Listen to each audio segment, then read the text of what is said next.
یہ وہ دور تھا کہ جب مسلمانوں پر ہر طرف سے کفار حملے کر رہے تھے اور مدینے کی ریاست، اسلامی ریاست، یہ کفر کے نرغے میں تھی، یعنی ہر طرف سے کفر جو ہے وہ حملے کیے جا رہا تھا۔ تو اس وقت اللہ تعالیٰ نے اہل ایمان کو انفاق فی سبیل اللہ کا درس دیا، بتایا کہ اس میں کیا فائدہ ہے۔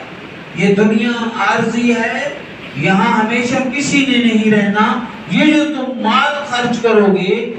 اس کا تمہیں قیامت کے روز اجر ملے گا۔ تو اس زمانے کے اندر جو ہے وہ تلقین کی گئی اور بتایا گیا کہ تم اللہ کے راستے میں جان بھی کھپانا ہے اور اپنا مال بھی اللہ کے راستے میں دینا۔ اس وقت انفاق کی جو ہے نا وہ وضاحت اللہ رب العزت نے کی۔ پھر ساتھ ہی یہ بتایا کہ یہ نہیں ہے کہ صرف تم یہ سمجھو کہ اللہ تمہیں نہیں دیکھ رہا، اللہ تمہارے ظاہر کو بھی دیکھ رہا ہے، تمہارے باطن کو بھی دیکھ رہا ہے، اول بھی وہی دیکھنے والا ہے، آخر بھی وہی دیکھنے والا ہے۔ یہ چاروں باتیں جو ہیں اللہ تعالیٰ نے بتائی ہیں اس سورت کے اندر، اور پھر تھوڑا سا انسان کو سمجھایا ہے زمین اور آسمانوں کی پیدائش کے متعلق۔ ویسے تو وہ خود سے ساری چیزوں کو بنا دیتا ہے، لیکن یہاں کا فی ستۃ ایام، 6 دنوں میں اللہ تعالیٰ نے آسمانوں کو بھی بنایا ہے اور زمین کو بھی۔ یہ جو عدد اللہ تعالیٰ بتا رہے ہیں یہ اس انسان کو سمجھانے کے لیے، تاکہ انسان کو سمجھ آ جائے کہ اچھا یہ 6 دن تھوڑا سا عرصہ ہے اور اتنے بڑے آسمان اللہ تعالیٰ نے بنا دیے ہیں اور زمین بھی بچھا دی ہے۔ اس لیے اللہ تعالیٰ عدد، یہاں عدد کا لفظ استعمال کیا ہے تاکہ انہیں سمجھ آ جائے، ورنہ تو وہ کون سے ساری چیزیں فیکون وہ ہو جاتی ہیں، وہ بنا دیتا ہے۔ یہ صرف اور صرف انسان کو سمجھانے کے لیے۔ پھر اللہ تعالیٰ نے جہاں یہ آیت بھی بتائی ہے، یہ حکم بھی دیا ہے کہ اللہ تعالیٰ کو قرض حسنہ کون دیتا ہے۔ اس پر ایک سوال اٹھتا ہے کہ اللہ تعالیٰ خود انسانوں کو عطا کرتے ہیں، پوری کائنات کو عطا کرتے ہیں، پھر وہ قرض حسنہ مانگتے ہیں، یقرض اللہ قرضا حسنا، پھر وہ قرض حسنہ مانگتے ہیں۔ ہاں، قرض حسنہ جو اس انسان سے مانگا جا رہا ہے وہ اسی کی بھلائی کے لیے ہے، اسی کے فائدے کے لیے۔ اللہ اس کو بڑھا چڑھا کر وہاں دے گا، اور یہ قرض حسنہ ہوگا کیا اللہ کو جا کے دیں گے؟ نہیں، یہ اپنے ہی ان لوگوں کو دیں گے، جو حقدار ہیں ان کو دیں گے، ان کے اندر یہ ساری چیزیں تقسیم کریں گے، اپنے ہی لوگوں کو اختیار رکھیں گے۔ اللہ نے یہ ایک بہانہ بنا دیا ہے، اللہ کے دین کے کاموں پہ خرچ کریں گے، انہیں ادھر دنیا میں ہی اس کو خرچ کریں گے، لیکن اللہ تعالیٰ اس کا اجر اس شخص کے اکاؤنٹ میں رکھ دیں گے جو اللہ کے راستے میں خرچ کرنے والا ہو۔ یہ ساری باتیں اللہ تعالیٰ نے اس کے اندر فرمائی ہیں۔ اس کے بعد سورت مجادلہ شروع ہوتی۔ اس کو مجادلہ اگر پڑھیں گے تو اس کا معنی ہوتا ہے بحث و تکرار۔ اگر مجادلہ پڑھیں گے، دال کے نیچے زیر پڑھیں گے، تو اس کا مطلب ہے کہ بحث و تکرار کرنے والی۔ اس کا کچھ ان آیات کے نزول کا سبب یہ تھا کہ ایک شخص تھا، اس نے اپنی بیوی سے زہار کر لیا۔ اچھا، زہار کی آیت پہلے سورۃ احزاب کے اندر گزر چکی ہیں، وہاں بتایا گیا ہے کہ جس طرح جو ہے کوئی بندہ اپنی بیوی کو کہہ دیتا ہے کہ تو ایسے ہے جیسے میری ماں ہے، تیری شکل ایسے ہے جیسی میری ماں کی ہے، تو ماں کے ساتھ بیوی کو تشبیہ دینا یہ درست بات نہیں ہے، کیونکہ ماں کے ساتھ مراسم اور ہوتے ہیں، بیوی کے ساتھ اور ہوتے ہیں۔ اور زمانے جاہلیت کے اندر یہ ہوتا تھا کہ اگر اس طرح کوئی شخص اپنی بیوی کو کہہ دیتا تھا تو اس بیوی کو طلاق ہو جاتی تھی، وہ اس کے پاس نہیں رہتی تھی۔ تو اللہ تعالیٰ نے قرآن کریم کے اندر سورۃ احزاب کے اندر بھی یہی بتایا تھا، پچھلی سورتوں کے اندر، کہ وہ تمہاری مائیں نہیں ہو سکتی، یہ تمہارے منہوں کی باتیں ہیں اور یہ جو ہے ٹھیک نہیں ہے، اس کے لیے تمہارے اوپر جرمانہ ہوگا، اور وہ جرمانہ بھی اللہ تعالیٰ نے بتا دیا ہے۔ اور یہاں اس صورت کے اندر اس حکم کی وضاحت کر دی ہے، اور اس عورت ایک کا تذکرہ ہے کہ جس کے خاوند نے اپنی بیوی کو ایسے کہہ دیا، اور چونکہ اس میں یہ خیال تھا کہ شاید وہ خاوند سے الگ ہو گئی کیونکہ طلاق ہو گئی، اور وہ دوڑتی ہوئی اللہ کے رسول کے پاس آئی اور آپ سے جھگڑ رہی تھی، کہہ رہی تھی اے اللہ کے رسول میرے لیے کوئی راستہ نکالیں، میرے خاوند نے مجھے یہ کہہ دیا ہے، میری زندگی تباہ ہو گئی ہے، میرے بچے تباہ ہو جائیں گے، کوئی نہ کوئی راستہ نکالیں۔ بار بار یہ تکرار کر رہی تھی، لیکن اس بارے میں کوئی آیات ابھی نازل نہیں ہوئی تھی، تو نبی صلی اللہ علیہ وسلم خاموش تھے، کیونکہ آپ صلی اللہ علیہ وسلم اللہ کے حکم سے جواب دیتے ہیں۔ پھر وہ بار بار جب یہ تکرار کر رہی تھی تو اللہ تعالیٰ نے پہلی آیات کے اندر 5-6 آیات پہلی جو ہیں وہ اسی متعلق ہیں۔ اللہ تعالیٰ نے فرمایا ہے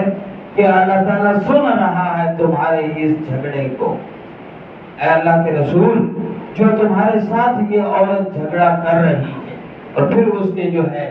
وہ مسائل اترے ہیں کہ وہ جو ہے 60 مسکینا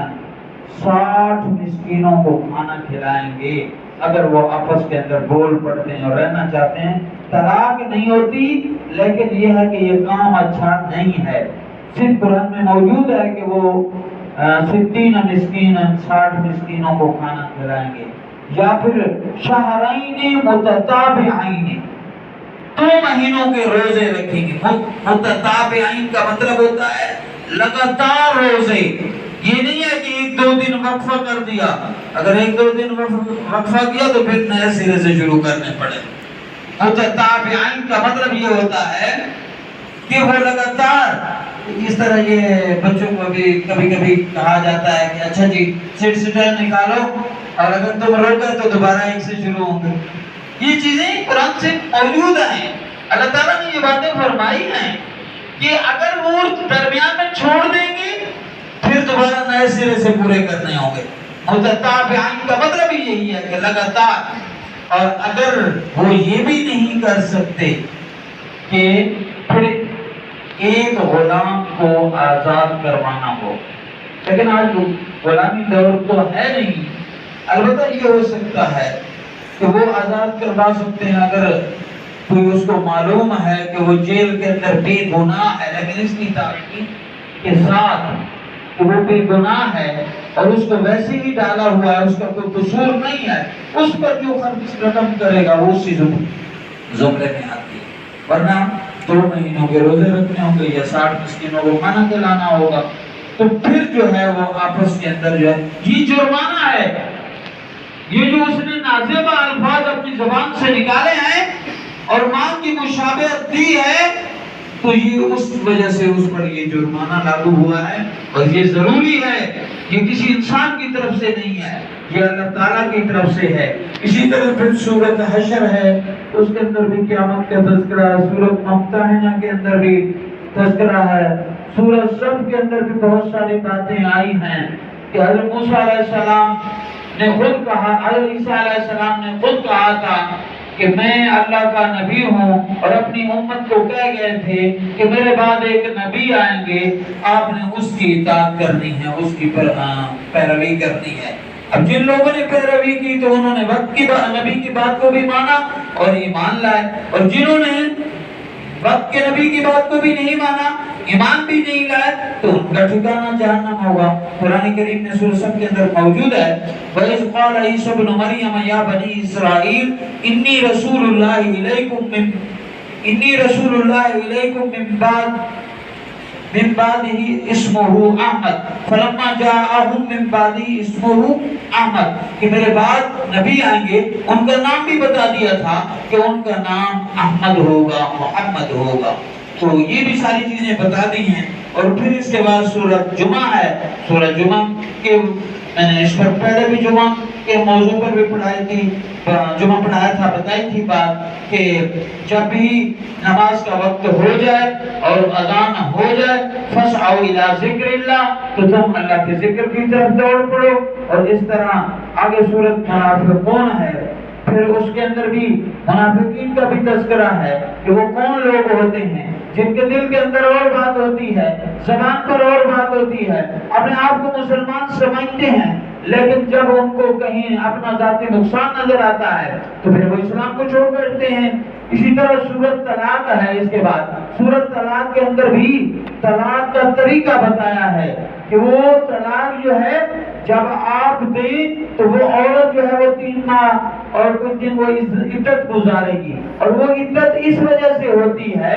کہ پتہ چل جائے کہ اس کے پیٹ کے اندر جو بچہ ہے وہ کس کا ہے، ورنہ تو خاندانی نظام ہی خراب ہو جاتا ہے، تباہ برباد ہو جاتا ہے۔ مغربی معاشرے کے اندر یہی چیز تو ہے کہ پتہ کسی کو نہیں ہوتا کہ میرا باپ کون ہے۔ یہ عدت اس وجہ سے ہے کہ اس کے پیٹ کے اندر جو بچہ ہے وہ 3 دن میں اس کی مکمل 3 ماہ میں اور کوئی دن میں اس کی پوری ساخت مکمل ہو جاتی ہے، اس کا پتہ چل جائے کہ یہ بیٹا بچہ کس کا ہے، پھر اس کے بعد وہ جا کے آگے نکاح کرے گی، اس سے پہلے وہ نکاح نہیں کر سکتی، ورنہ تو پتہ ہی نہیں چلے گا کہ یہ پہلے خامند کا ہے بچہ یا بعد والے خامند کا ہے۔ تو اس وجہ سے خاندانی نظام کو بھی اللہ تعالیٰ نے اس کی بھی وضاحت کی ہے کہ اس کو ملحوظ خاطر رکھنا ہے، ورنہ تو اولئک کالانعام، تمہیں پتہ نہیں ہوگا جس طرح